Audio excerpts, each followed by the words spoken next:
Rocky Mountain Construction has become the king of coaster manufacturers throughout the past decade. Founded in 2001 by President Fred Grubb and CFO Sue-Ann Dedman, they would hire various designers to introduce a new type of roller coaster. When the new Texas Giant opened in 2011, coaster fans flooded the park with nothing but spectacular reviews about their newest investment. RMC would continue to build bigger and badder roller coasters each and every year. So the reason you guys clicked on this video is because I titled it as Will RMC Go Bankrupt? Well, let's dive in to find out, will RMC ever go bankrupt? If you've never been theme park hunting before, make sure to hit that subscribe button down below for new videos just like this every week. President of RMC Fred Grubb has been a part of the amusement industry for quite a while. He started off by creating custom homes and zoo exhibits, and even helped create some go-kart tracks, water parks, miniature golf courses, and even roller coasters. But in 2009, Fred Grubb would hire Alan Schilke, a coaster designer who recently worked for S&S and even used to work for Aero. Alan Schilke has designed many coasters before his job with RMC. Some of his best work would be Tennessee Tornado, Steel Hog, X2, and E. Janica. When Alan started his job with RMC, he and Fred Grubb would design the iBox track, a new type of steel track that could take old wooden coasters and transform them into modern steel coasters. All RMC needed was an investment, and later that year, Six Flags would call and ask if they could transform the Rough Din Corporation wooden coaster Texas Giant and transform it into a modern steel coaster. Alan Schilke would design the layout for this new coaster and give his speculations and ideas to Fred Grubb. As a team, they would design the first ever coaster using the iBox track, that they called an Iron Horse treatment. Together, Schilke and Grubb designed the new Texas Giant, the first ever RMC hybrid coaster.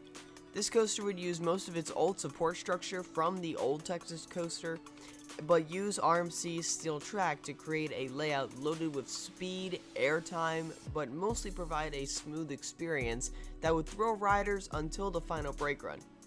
When New Texas Giant finally opened to the public on April 22, 2011, coaster enthusiasts would praise this new manufacturer and their new iBox design. RMC would later develop their own wooden coaster track known as the Topper track. This track would be used for ground-up designs and would allow wooden coasters to contain elements that you've never seen before. It wouldn't take long for this design to become a reality, as the company designed Outlaw Run for Silver Dollar City, the first wooden coaster to go upside down.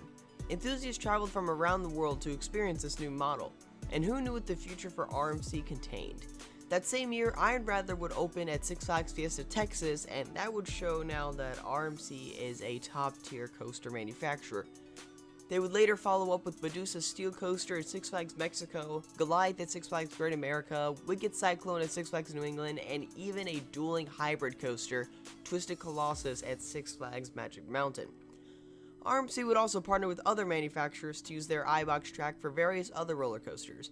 S&S would use RMC track to build their 40 free spins, and later Skyline Attractions would use their track for their Skywarps. RMC would continue to grow and build coasters that no one ever thought they would see with their own eyes. In 2016, RMC would build Lightning Rod at Dollywood. Using their Topper track and linear synchronous motors, they would build the first ever launched wooden coaster. Still to this day, Lightning Rod is still known as one of the best roller coasters ever built. And RMC would continue to build revolutionary roller coasters from that point, like Joker at Six Flags Discovery Kingdom, their first ever GCI retrack, Storm Chaser at Kentucky Kingdom, the first ever coaster to make a former dueling wooden coaster a single powerful experience. And they would even build their first coaster out of North America, Wildfire at Colmartin Zoo. RMC would later develop their strangest coaster design ever built. They would introduce their Raptor track, which would bring the first ever single-railed coaster to America. In 2018, Six Flags Fiesta Texas would open Wonder Woman Golden Lasso Coaster. Everyone was shocked to discover how fast the train would haul through its layout. That same year, they would open Railblazer at California's Great America, a mirrored clone of Wonder Woman. That same year, RMC would open Twisted Timbers at King's Dominion, Twisted Cyclone at Six Flags Over Georgia, and later, they would open their most ambitious project yet. RMC would open Steel Vengeance at Cedar Point, an RMC hybrid coaster that would break the 200-foot height limit. And still to this day, Steel Vengeance is known as being the best roller coaster in the world.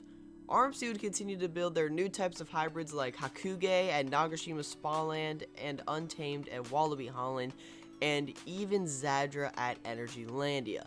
Now that we know more about RMCs, let's answer the question, will they ever go bankrupt? If you haven't noticed lately, RMC has been building less hybrid coasters year after year.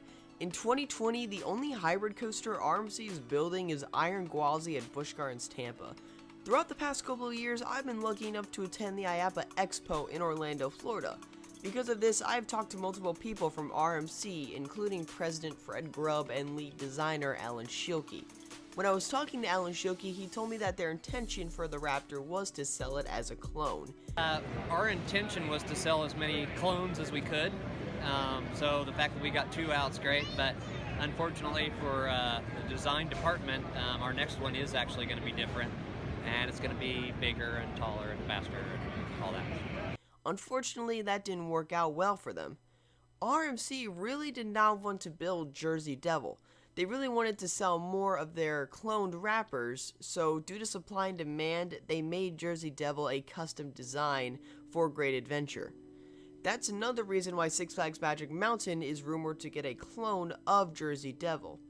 Because RMC wants to sell their Raptors as a clone, my conspiracy theory is that RMC prepared the original clones to grow just as fast as their hybrid and topper track models did. That's why this past year at IAAPA, we saw that they were selling what they advertised as the final Raptor. What they meant is their final original Raptor clone like Wonder Woman and Railblazer. That's another reason why the park that bought this Raptor for $400,000, which is really cheap for a roller coaster, is planning on opening this ride in August or September because RMC already prepared the track for this new coaster. So RMC's intentions now for the Raptor is to sell as many clones of Jersey Devil as they can, which isn't a huge problem in my eyes. Now let's talk about the hybrids and wooden coasters. Obviously, RMC has built 13 hybrid conversions as of now and 5 standard wooden coasters. The only problem with hybrids is that there's not that many wooden coasters left to convert. The only ones I could think of off the top of my head would be rides like Predator at Darien Lake, Hurler at Carowinds, Grizzly California's Great America, and maybe some minor ones like American Eagle at Six Flags Great America and Racer at Kings Island. Some of these parks may just want to preserve their wooden coaster, like how Timberwolf at Worlds of Fun replaced a rough element with a new batch of track. RMC could build ground-up steel coasters, as we saw with Zadra at Energylandia. Unfortunately, some parks may not want to invest in this ambitious project as they would need a lot of land, and as I said before, it would be an expensive model. So the future of hybrid coasters does look a little rocky. Finally, let's talk about RMC's newest project that they introduced a couple of years back, the T-Rex. The T-Rex is a single rail design, however they made some slight adjustments to the track and train which allows the coaster to do whatever it really wants. They can make this model exceed 500 feet for crying out loud. The only problem with the T-Rex is that it costs a lot of money to build one of these things. And if I'm correct, it's RMC's most expensive coaster design. Especially with this pandemic, parks aren't going to be interested in buying one of these coasters anytime soon. Plus, Alan Schilke told me in an interview that they aren't going to push their T-Rex model until they sell more Raptors. We're going to concentrate on the Raptor style track and get as many of those out there as we can. So we know at least not for another 2 years, but when we get a lot of Raptors out there, then we'll head to the T-Rex. And as we saw earlier, the Raptors aren't looking too well for them. That way they can show that a single rail design does work well for parks. So unless the Raptors get any more successful, we may never see a T-Rex get built. So I'm not saying that they will go bankrupt anytime soon. What I'm saying is if RMC doesn't find another way to sell more of their coasters, they could face some problems within the next 15 years. Since their hybrid and wooden coasters blew up, they just expected that their Raptors and maybe T-Rex coasters would do the same. However, it backfired. So unless they sell more Raptors and ground-up steel and wooden coasters, we could see the demise of one of the greatest coaster manufacturers ever. I mean, look at what happened with Arrow and Schwarzkopf. It is possible. So do I think RMC will go bankrupt? Yes, but not anytime soon. Luckily, RMC is still a new company. They could easily last another 10 years. We'll just have to see what the future holds for this astonishing company. Thank you guys for watching. I hope you enjoyed this video. Comment down below what you guys enjoyed about this video, and if you agree with me, will RMC go bankrupt? I know this is a tough subject, but this is just what I believe after talking to them for the past couple of years. So tell me what you guys think in the comment section down below. Make sure to subscribe for new content every week. This is Hunter from Theme Park Hunting. I'll see you guys later, and follow the thrill.